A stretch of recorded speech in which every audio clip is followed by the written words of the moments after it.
Graça e a paz do Senhor Jesus. Meu nome é Fábio Cortes. Sejam bem-vindos a mais uma classe Vida Cristã Vitoriosa, Finanças à Luz da Bíblia. Convido vocês a fazer uma oração comigo. Senhor Deus, muito obrigado, Pai, por este dia. Obrigado pela oportunidade de ouvir a Tua voz, de estudar a Tua palavra, Senhor Deus, e que possamos aplicar esse conhecimento, Senhor Deus, em nossas vidas, Senhor Deus, de forma que possamos cumprir os Teus propósitos, Senhor. Em nome de Jesus. Amém. O nosso objetivo com este curso é mostrar a existência de princípios na palavra de Deus que, pela fé, se colocados em prática, promove a prosperidade e a estabilidade financeira da família. Vamos falar hoje sobre dívidas. Na aula passada, nós começamos a falar sobre os nossos dois inimigos. Falamos sobre o desperdício e agora nós vamos falar sobre as dívidas, à luz da Bíblia. Nós vamos mostrar o que a Bíblia fala para nós sobre dívidas, qual o conceito de dívida e mostrar os versículos que tratam de dívidas na palavra de Deus. Dívida é um conceito de origem no latim, debitar. O seu significado diz respeito à obrigação que uma pessoa tem de pagar, reembolsar ou satisfazer algo, geralmente dinheiro, a outro sujeito. Em outras palavras, dívida é utilizar um dinheiro que não é seu, por isso deve-se pagar um custo que se chama juros. Endividado é todo aquele que utilizou recursos de terceiro acima da sua capacidade de pagamento. Então, a dívida, ela é a antecipação de um desejo de consumo. Você buscou um dinheiro que você não tinha, com um terceiro, seja um banco, seja uma pessoa, para realizar um desejo que ainda você não estava preparado financeiramente para tê-lo. Você buscou um financiamento, você buscou um endividamento, você trabalhou alavancado, você buscou um dinheiro que você não tinha para satisfazer uma necessidade que você queria agora. Mas o que a Bíblia fala sobre as dívidas? Em Provérbios 22:7 diz: o rico domina sobre o pobre. Quem toma emprestado é escravo de quem empresta. Em 1 Coríntios 7, 22 e 23 diz: pois aquele que, sendo escravo, foi chamado pelo Senhor, é liberto e pertence ao Senhor. Semelhantemente, aquele que era livre, quando foi chamado, é escravo de Cristo. Vocês foram comprados por alto preço. Não se tornem escravos de homens. 13:8. Não devam nada a ninguém a não ser amor uns pelos outros, pois aquele que ama o seu próximo tem cumprido a lei. A Bíblia, ela associa a dívida à escravidão, à maldição.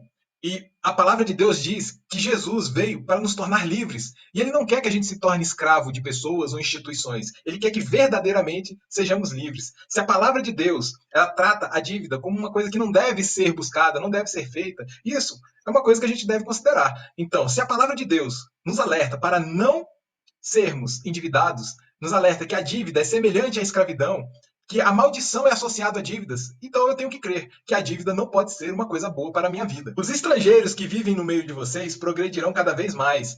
Cada vez mais vocês regredirão. Eles lhes emprestarão dinheiro, mas vocês não emprestarão a eles. Eles serão a cabeça e vocês serão a cauda. Todas essas maldições cairão sobre vocês. Elas os perseguirão e o alcançarão, até que sejam destruídos, porque não obedeceram ao Senhor, ao seu Deus, nem guardaram os seus mandamentos, decretos que ele lhes deu. Deuteronômio 28, 43, 45. Mais uma vez, mais um versículo, uma passagem bíblica que mostra, que associa a dívida à maldição. A dívida é uma coisa ruim. A prosperidade está associada a emprestar aos outros. E a falta da prosperidade ela está associada a tomar emprestado. É assim que a Bíblia trata esse assunto. É importante ressaltar, ninguém planeja se tornar endividado. A maior parte dos endividamentos vão crescendo devagar ao longo do tempo até escravizar completamente as pessoas. É a bola de neve dos juros compostos trabalhando contra você. O tempo potencializa o tamanho da dívida. A nossa taxa Selic hoje, ela está em 3% ao ano. 3% ao ano. E é comum você encontrar no rotativo do cartão de crédito uma taxa de 300% ao ano. 300% ao ano. Ou seja, uma dívida de 10 mil reais vira 90 mil reais em um ano. 10 mil reais viram 90 mil reais em um ano. Existe um instrumento chamado Calculadora do Cidadão. Fica na página do Banco Central do Brasil. Ela permite que você faça diversas simulações.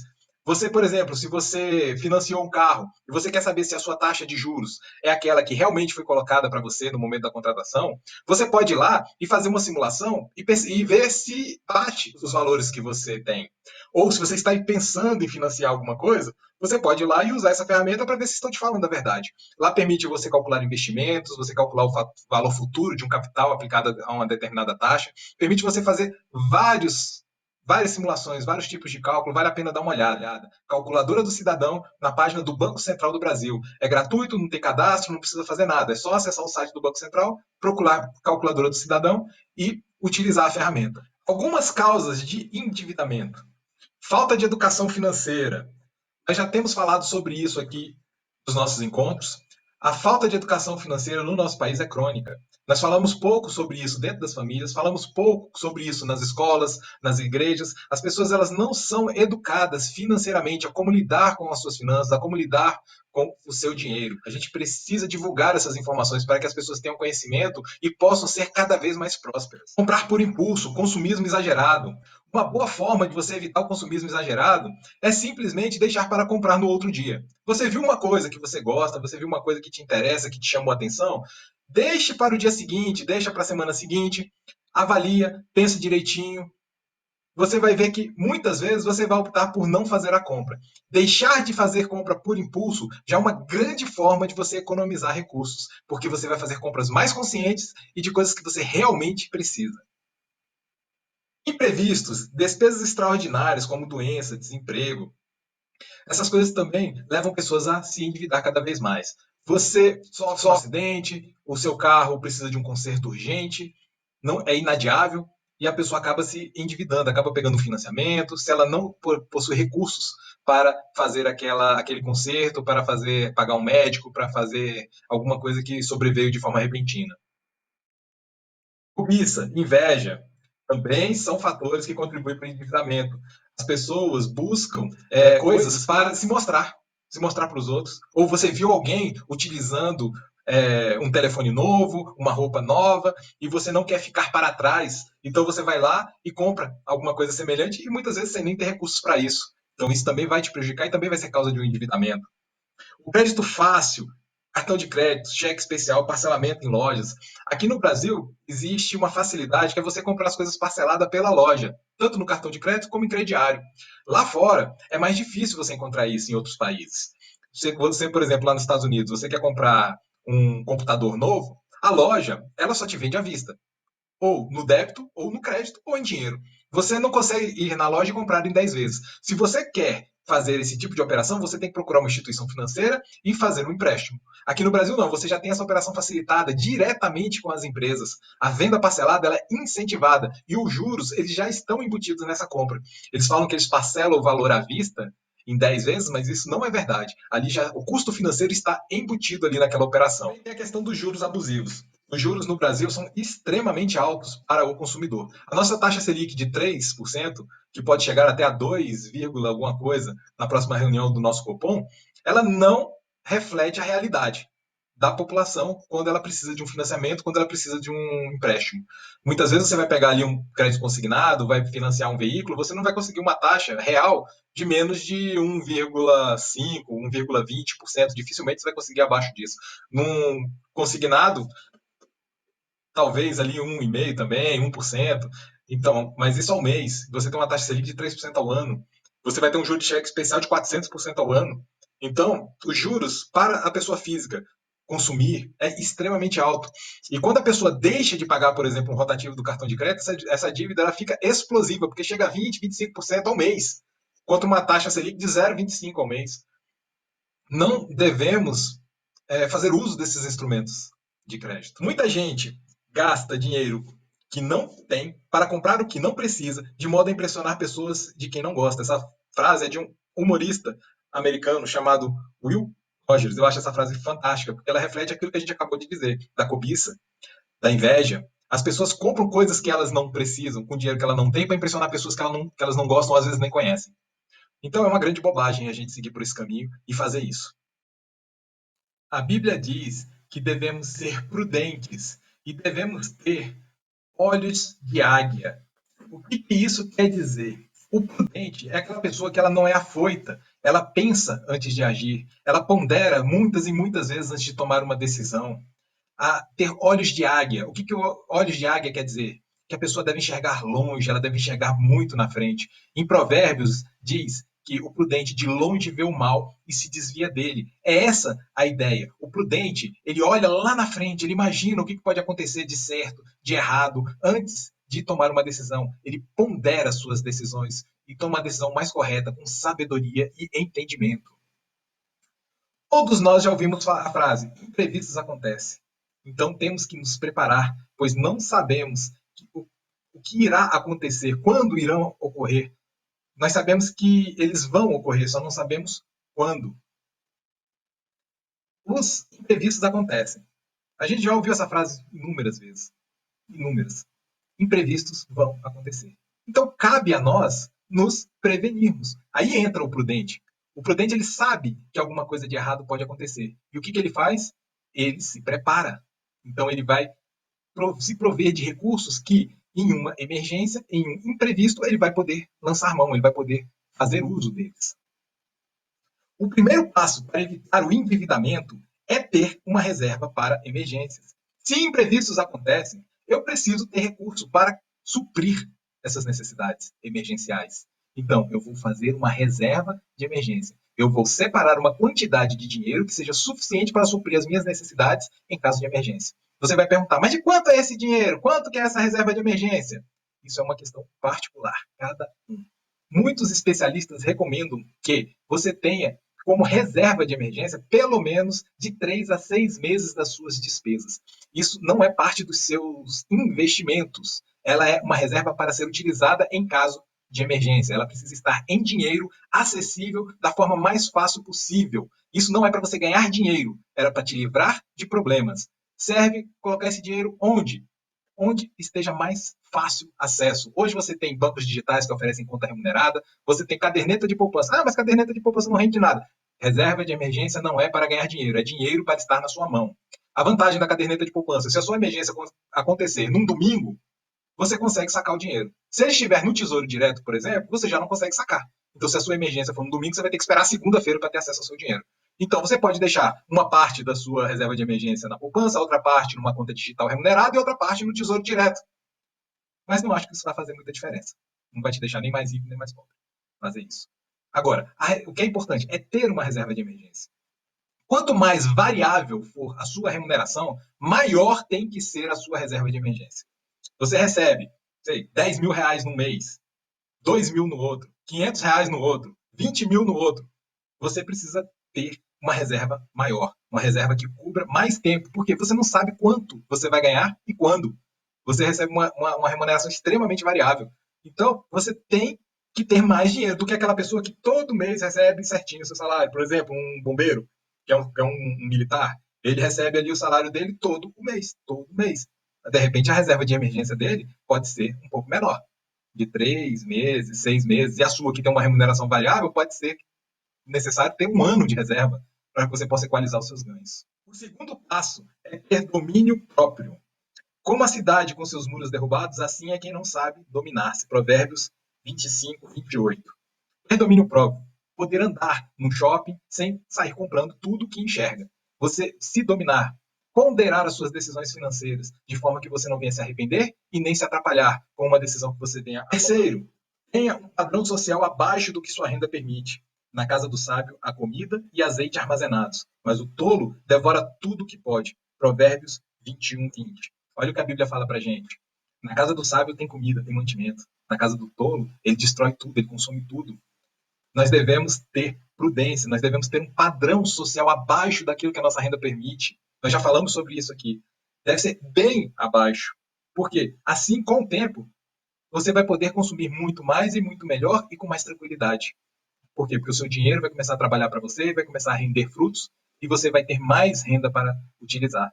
Agora, se você gasta tudo que você ganha, você não faz construção patrimonial, você não cresce o seu patrimônio, você não coloca o seu dinheiro para trabalhar para você e você vai ficando cada vez mais pobre. Quarto, cuidado com as propagandas, elas são planejadas para te convencer de uma necessidade que às vezes não existe.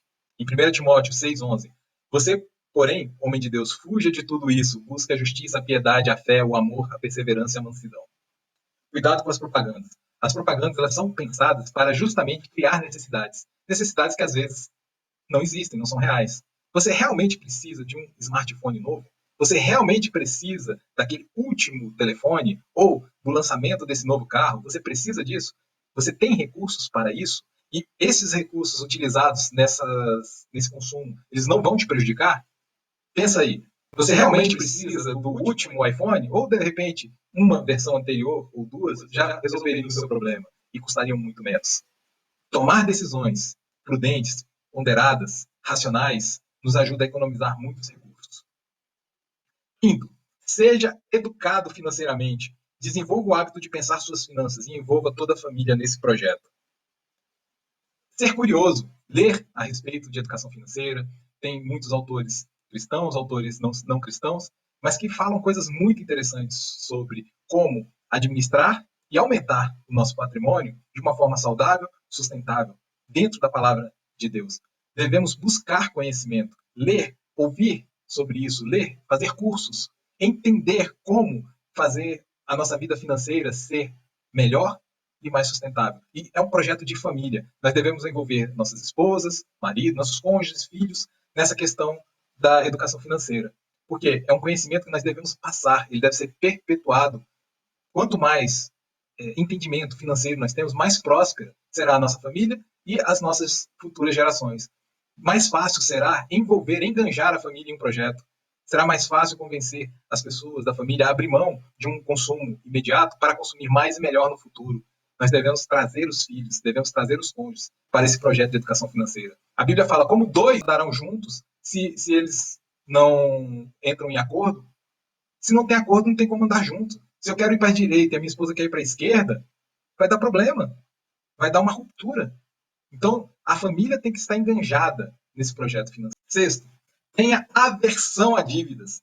Ao pedir dinheiro emprestado, nos tornamos cada vez mais pobres. Toda dívida tem um custo embutido. O nome desse custo é juros. Desenvolva o hábito de pagar à vista e você perceberá que o consumo passará a ser mais consciente. Se você, vamos voltar ao exemplo do nosso smartphone. A Apple fez um lançamento de um iPhone novo. Esse iPhone custa 10 mil reais. Se você resolver pagar esses 10 mil reais à vista, você vai pensar muitas vezes antes de gastar esse dinheiro. Agora, 20 prestações de 500 reais, de repente já te animam. Por quê? Eu vou desembolsar agora só 500 reais. Mas durante 20 meses, quase 2 anos, pagando essa prestação. Para no final você ter um equipamento que vai valer 2 mil. Então, raciocinar essas questões de pagar à vista te levam a consumir melhor. Porque você vê todo o desembolso saindo na hora. Às vezes você tem lá 15, 20 mil guardados. Você vai gastar metade do seu dinheiro em um telefone novo? Duvido. Por quê? Você pode comprar um de 2 mil reais e ainda vão sobrar 8 mil reais para você fazer muitas outras coisas. Com esse dinheiro você pode pegar toda a sua família e viajar de férias.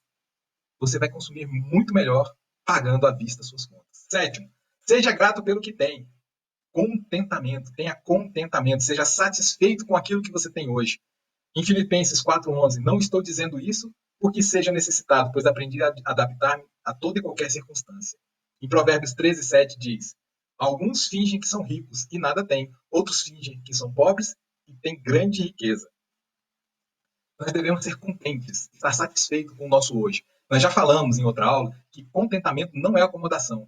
Eu posso me especializar, eu posso estudar, eu posso buscar novas fontes de renda, eu posso almejar o meu crescimento profissional, isso não tem problema algum. Agora, eu preciso estar satisfeito com aquilo que eu conquistei, com aquilo que eu tenho hoje, viver de acordo com o que eu tenho hoje e buscar melhorar a minha vida.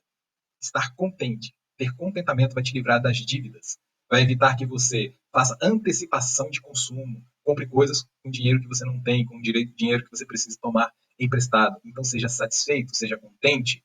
Se, por algum acaso, você sente falta de alguma coisa, procure formas de melhorar a sua renda. Busque novas fontes de renda. Repense a sua vida. Pense em você daqui 10 anos. Se você não está gostando do que você está vendo, pense direito, refaça seus planos, refaça seus objetivos. Tudo isso nós já falamos aqui. Tá bom, Fábio. Isso tudo é muito legal, isso tudo é muito lindo, mas a verdade é que eu não tinha esse conhecimento, eu não sabia de nada disso e eu já estou endividado. O que será de mim? O que eu vou fazer? Não se desespere. Para isso, nós elaboramos um passo a passo para ajudá-lo a sair deste momento crítico na sua vida. O primeiro passo para sair das dívidas é admitir a condição de endividado, inclusive para a família. Ore com eles e ouça a direção de Deus. É muito importante que a família tenha a real noção da condição financeira de cada membro da família. Existem casais onde o marido não tem a menor ideia da situação financeira da esposa e a esposa não tem a menor ideia da situação financeira do marido. E muitas vezes a coisa só vem à tona quando já explodiu, quando já estourou, quando já entrou um processo de falência.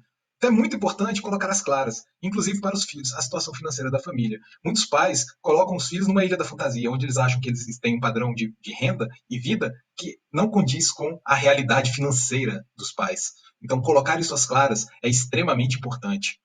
Como família, entender que sacrifícios serão necessários para sair das dívidas. Toda escolha implica uma renúncia. Quando você escolher uma coisa, você tem que renunciar a outra. É assim. A vida é dessa forma. E deixar isso claro para toda a família é extremamente importante. A família tem que estar enganjada nesse projeto de libertação financeira, nesse projeto de sair do endividamento. Toda a família tem que se enganjar. Se só um membro da família quer se livrar das dívidas e o resto da família não cooperar, não será possível. Não tem como andar junto sem acordo. A família deve andar em acordo. E para isso, a condição financeira tem que estar às claras, tem que ser evidente. Ser caloteiro não é uma opção. A dívida ela será paga completamente. O que nós podemos avaliar é quando, quanto e como pagar. É uma questão de honestidade. Ser caloteiro não é uma opção para nós. Nós não podemos sair por aí pegando dinheiro e não pagando a torta e direito. Isso não condiz com o papel do cristão, não condiz com a nossa realidade na presença do Senhor. Nós devemos sim buscar o pagamento integral dessas dívidas. Agora, nós podemos sim conversar sobre quando, quanto e como. Quando pagar? Eu estou numa condição onde eu não tenho a menor condição de pagar nada. Você vai ficar inadimplente, mas você vai pagar a sua dívida, você vai buscar formas de pagar essa dívida. Nós vamos mostrar aqui algumas sugestões do que fazer, como fazer. Primeiro, faça um orçamento por escrito, receitas e despesas. Por incrível que pareça, tem gente que não sabe qual é a renda familiar, mensal e anual. Tem gente que não sabe quanto ganha. A pessoa tem uma renda variável, ela não recebe o mesmo salário todo mês, ela não tem a menor ideia de qual é a renda dela. Então, fazer a relação das suas receitas e das suas despesas é o primeiro passo para ter um orçamento realista, para você ter a real noção da sua capacidade de pagamento e da sua condição financeira. Liste todos os seus bens, tudo. Liste todos os seus bens, liste tudo que você tem, faça uma relação com todas as suas posses, porque pode ser que alguma coisa possa ser negociada, possa ser vendida e te ajude a sair dessa condição de endividamento. Relacione todas as suas dívidas, pequenas e grandes. Conhecer o inimigo é fundamental para vencer a guerra. Também faça as seguintes observações. A origem da dívida, como que essa dívida surgiu? Ah, essa dívida surgiu porque eu queria ter aquele carro de luxo maravilhoso e eu comprei aquele carro em 96 vezes, a uma taxa de juros de 2,5% ao mês. Ah, então foi assim que começou essa dívida. Você precisa saber disso, porque essas informações elas serão importantes para evitar que você caia nessa mesma armadilha posteriormente. O valor original da dívida, é importante que você saiba. Essa dívida começou porque eu peguei 50 mil reais para comprar um carro. É importante que você tenha essa informação. Quem é o credor? É uma pessoa? É um banco? Qual instituição? Quais são os juros reais? Não é aquele que te conta, é um juro real. Você vai calcular esse juro. Lá na calculadora do cidadão do Banco Central você consegue fazer isso. Qual é a possibilidade de renegociação dessa dívida? Todas essas informações serão úteis para os nossos próximos passos. Ordene as dívidas por taxa de juros, da maior para a menor. É extremamente importante que você saiba a taxa real, a verdadeira taxa que você está pagando de juros, para você poder fazer esse ordenamento. Porque, com base nisso, nós podemos fazer um planejamento, planejar o pagamento dessas dívidas. Também ordene as dívidas por valores, da maior para a menor. Então você vai fazer duas listas, presta atenção, você vai fazer duas listas. A primeira lista você vai ordenar pela taxa de juros, da maior para a menor. E a segunda lista você vai ordenar pelo valor da dívida, 10 mil, 5 mil, 3 mil, 1.500, pelo valor da dívida. Por quê? Para a gente poder planejar o pagamento dessa dívida. Agora, avalie se existe algo que deveria ser vendido para abater alguma dívida e constituir uma reserva de emergência. É muito importante, dentro do seu programa, dentro do seu cronograma de pagamento, você estabelecer uma quantia para a reserva de emergência. Por quê? Porque para você não correr o risco de incorrer em um novo endividamento porque surgiu um imprevisto, porque surgiu uma emergência. Então, você vai estabelecer um cronograma de pagamento, sim, mas também uma reserva de emergência. E um bem que possa ser vendido pode te ajudar nisso. Você vai usar uma parte dos recursos para constituir sua reserva de emergência e a outra parte para começar o pagamento das dívidas. Elabore o plano de pagamento. Você vai elaborar o plano de pagamento com base nessas informações que foram colhidas. Depois que você elaborar um plano de pagamento, você vai fazer contato com os credores e renegociar. Faça uso dos feirões limpa-nome promovidos pelo Serasa. Você sabia que o Serasa, de tempos em tempos, ele promove feirões limpa-nome? E que esses feirões podem ser acessados, inclusive, pela internet. Se você digita lá feirão limpa-nome, vai mostrar a sua cidade, e coloca o nome da sua cidade ou da sua região, e você vai ver se você é atendido por esse serviço.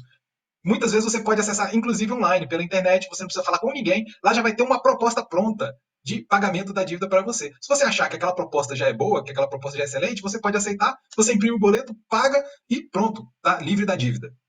Você sabia que existe essa possibilidade? Pois é, Feirão Limpa Nome, do Serasa. Pesquisa aí depois na sua casa. Agora, você vai olhar a lista de dívidas por taxa de juros que você elaborou. Você vai olhar as taxas que estão lá e você vai procurar no mercado taxas de juros mais baratas e fazer a substituição. De preferência, consolide várias dívidas caras em uma só mais barata. Comece a quitação das dívidas por aquelas dívidas abusivas, como cheque especial, rotativo do cartão de crédito, que são dívidas extremamente caras, absurdamente caras. Se não for possível pagar integralmente, faça a substituição do tópico anterior. Você vai pegar uma dívida de cheque especial, uma dívida de rotativo de cartão de crédito e vai pagar com um outro financiamento com uma taxa de juros muito mais barata. Por quê? Lembra da conta que a gente fez? Onde 10 mil reais no rotativo de cartão de crédito viram 90 mil reais no final de um ano? Então, nós não queremos essa situação. Para evitá-la, é necessário que você faça essa substituição. Você vai trocar uma dívida de juros altos por outra de juros mais baixos. Depois, pague as dívidas de valores menores e utilize o dinheiro que for sendo liberado das prestações para quitar outras dívidas e aumentar a reserva de emergência, e assim por diante. Essa é uma sugestão que eu dou. Pague as dívidas menores. Por quê?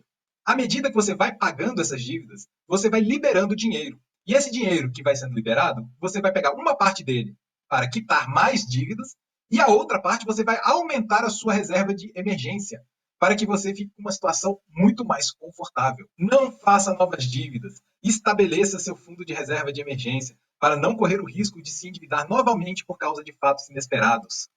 Nós já vimos que imprevistos acontecem e devemos estar preparados para eles. Cuidado ao buscar aconselhamento com gerentes de bancos. Existe um conflito de interesses, porque ele vive de vender produtos financeiros do banco. O seu gerente de banco, ele é um servidor do banco, ele é um funcionário do banco, e ele tem que cumprir as metas que o banco estabelece. E essas metas são boas para o banco, essas metas são boas para ele, mas não necessariamente são boas para você. Então você precisa avaliar tudo aquilo que o gerente te mostrar e ver se é adequado para a sua situação. Eu quero voltar um pouquinho naquele tópico do refinanciamento de dívidas.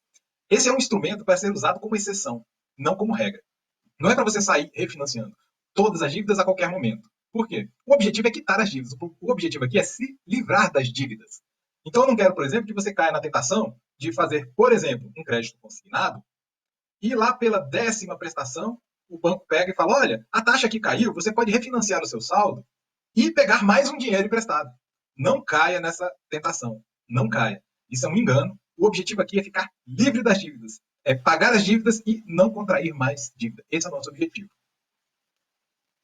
Mudança radical de estilo de vida, adiando planos de consumo até um momento mais favorável. Nós precisamos ter consciência de que é necessário adiar planos de consumo. Se você quer se livrar de uma condição de endividado, você precisa consumir na hora certa, no momento certo, com a quantia de dinheiro já preparada para isso. Assim, você vai evitar problemas maiores e evitar cair de novo na cilada do endividamento. Então, o consumo ele deve ser adiado até a hora adequada, até o momento onde consumir aquele bem não será algo penoso ou dificultoso, mas será algo agradável, satisfatório, que irá abençoar você e sua família. Considere ter uma nova fonte de renda. Considere buscar alternativas, considere aumentar seu salário. Você pode buscar isso fazendo bicos, hora extra, até você se livrar da sua condição de endividado e ter uma reserva de emergência satisfatória. Todo acréscimo de renda deve ser utilizado no pagamento das dívidas e investimento. Lembre-se de que devemos ter um padrão de vida abaixo da nossa renda. Após a quitação total da dívida, o dinheiro liberado deverá ir para investimentos. Lembrando aqui que o objetivo é você ter uma vida financeira próspera, abençoada. Então, o dinheiro que você liberar não deve ser utilizado para consumir, mas sim para guardar, para investir, para consumir em um momento posterior, onde esse consumo será bem mais consciente e bem mais livre, porque você vai ter mais renda e mais dinheiro proporcionado pelos seus investimentos. O consumo ele deve ser adequado ao seu padrão de vida. Eu conheço uma pessoa que estava no shopping e viu uma senhora comprar um tênis de quase R$ 900 para o que ia ser o neto, para pagar em 12 vezes. Está claro que essa pessoa não tinha condições de adquirir aquele tênis. Melhor fosse, então, adquirir um tênis de R$ 200 e pagá-lo à vista. Se você quer ter um tênis de R$ 900, você precisa ter condições de ter um tênis de R$ 900. Precisa ter renda para ter um tênis de R$ 900. E pode ser que, ao ter essa renda, você faça a opção de não comprar esse tênis. Por quê? Você vai ter um consumo mais consciente. Então, todo acréscimo de renda deve ser utilizado para pagar dívida e depois ser utilizado no seu crescimento patrimonial. Ok? É gratificante a sensação de estar fazendo a coisa certa, progredindo. Agora, a bola de neve financeira começa a trabalhar a seu favor. Aquilo tudo, de juros compostos, de dívidas, que estava trabalhando contra você, à medida que você começa a quitar essas dívidas, que você começa a fazer investimentos, que você começa a planejar melhor as suas finanças, que você começa a acumular patrimônio, essa bola de neve que trabalhava contra você agora passa a trabalhar a seu favor. Ela passa a te gerar renda, ela passa a te gerar juros compostos, que irão aumentar e muito o seu patrimônio ao longo dos anos. Depois, dá uma estudadinha sobre liberdade financeira e juros compostos, para você ver que incrível que é. Agora nós vamos falar para aquelas pessoas que estão super endividadas. Quem é a pessoa super endividada? É que ela já extrapolou de longe a sua capacidade de pagamento, ela já não tem condições de pagar as suas dívidas. Ela precisa ter uma nova estratégia. Você precisa saber que o seu nome ficará negativado por algum tempo. Se você não tem condições de pagar as suas dívidas, se você está inadimplente, você vai ficar negativado durante algum tempo. Por quanto tempo? Até você pagar as suas dívidas. Mas a dívida não prescreve com 5 anos, com 5 anos não tem que tirar ali do cadastro. Lembrando que o calote não é uma opção. Nós vamos apenas determinar quando, quanto e como pagar. Então, a dívida ela será paga. A questão é quando. Quanto pagaremos e como pagaremos, ok? O calote não é uma opção. Ocorre que você precisa estar atento aos financiamentos imobiliários, financiamentos de veículos e contas de condomínio. Por quê? O não pagamento dessas dívidas pode gerar perda do bem. Como assim? O financiamento imobiliário, o imóvel é a garantia do financiamento. Se você deixar de pagar por 3 meses, o banco já pode ingressar em juízo e pedir esse imóvel de volta. Veículos, a mesma coisa. Você não pagar, o banco pode retomar esse bem porque ele é a garantia da dívida. Agora, uma coisa que pouca gente sabe é que dívida de condomínio residencial, dívida de condomínio, pode levar à perda do bem, o leilão do bem. É uma das poucas, se não a única, possibilidade, uma das poucas possibilidades de você perder, inclusive, a casa que você mora, inclusive o apartamento que você mora. É não pagar dívida de condomínio. O condomínio entra na justiça e o juiz manda leiloar o apartamento para pagar a dívida. Muito cuidado, esteja atento. Essas dívidas elas precisam ser pagas, elas são prioritárias. Pare de pagar todas as dívidas possíveis e espere para renegociar uma a uma. E enquanto isso, poupe o dinheiro para fazer propostas à vista. Mas isso não é da calote? Não. Lembrando, estamos falando para pessoas super endividadas, aquelas pessoas que já não têm condições de arcar com as suas dívidas sem comprometer a sua vida, o seu sustento. Essas pessoas elas precisam de uma condição diferenciada. Então elas precisam parar de pagar, é uma necessidade. Por quê? Porque se ela não parar de pagar, ela não vai conseguir nem comer.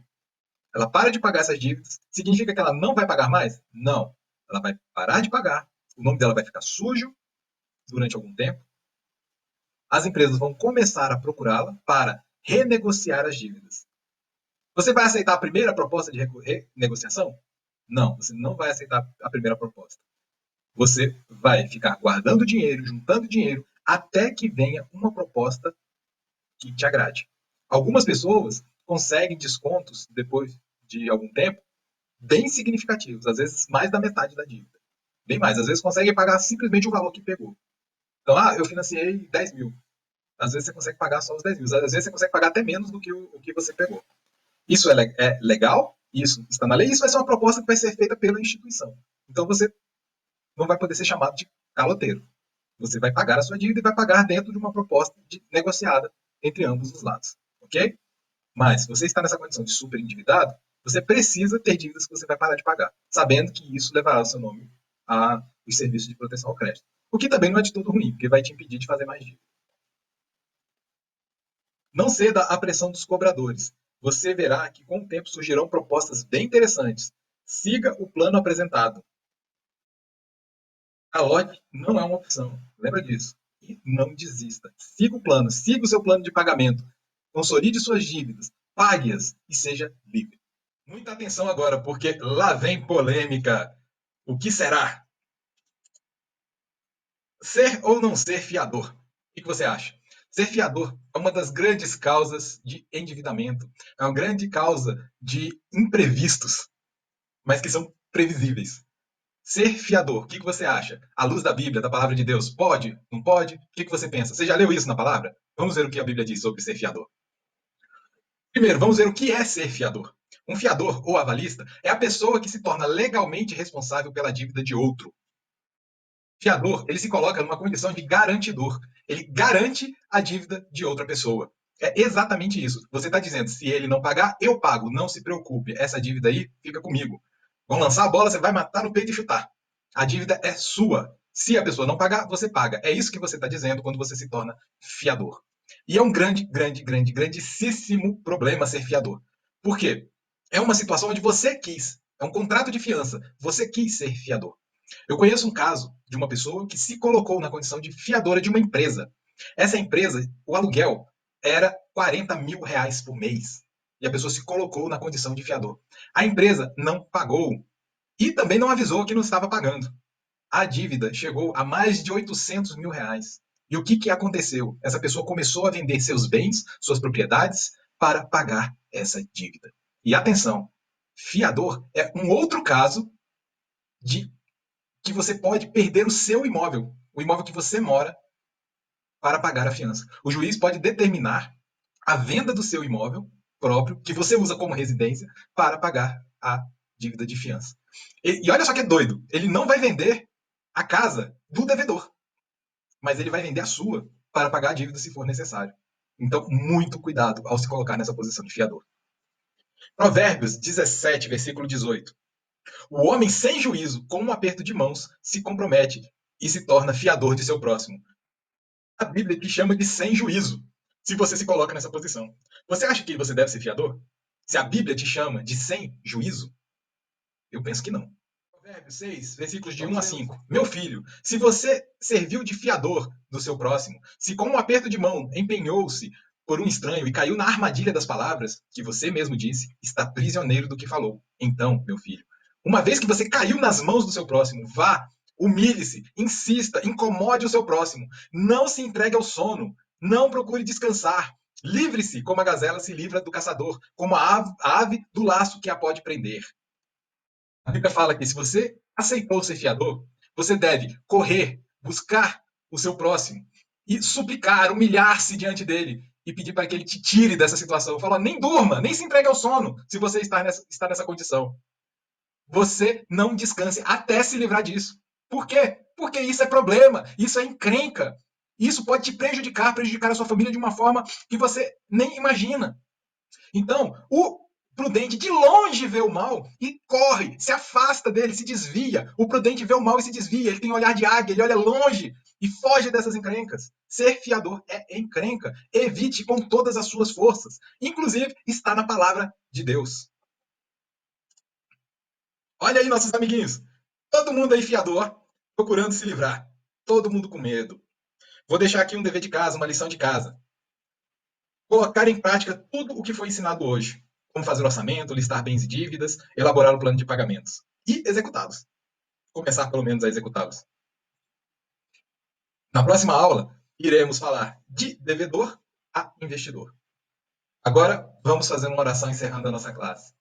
Senhor Deus, muito obrigado, Pai, pelo conhecimento que o Senhor trouxe até nós, pelo entendimento, que possamos aplicar isso verdadeiramente em nossas vidas, Senhor Deus. Nós queremos ser verdadeiramente livres, Pai amado. Nós queremos nos afastar, Senhor Deus, do mal das dívidas. Nós não queremos maldição, Senhor Deus, sobre a nossa casa, sobre a nossa família, Senhor. Livra-nos, Pai, de todo mal, em nome de Jesus. Amém, amém e amém. A graça e a paz, Deus abençoe a todos. Fiquem com Deus. E por hoje é só.